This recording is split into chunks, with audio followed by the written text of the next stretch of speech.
I ovaj video stvarno da sam mogla da snimam live koliko se lako pravi. Umutite 3 jaja, pola šolje ulja, pola šolje jogurta, malo soli i to je to za nadev.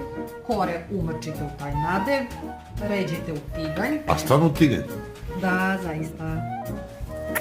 Preklopimo ovako, stavimo burek i stavimo da se prži, ne da se peče, nego da se prži. Ja zaboravila sam sir, stani.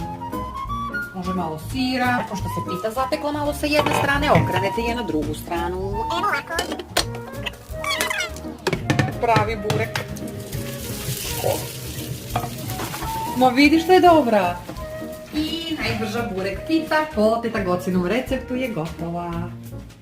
Da.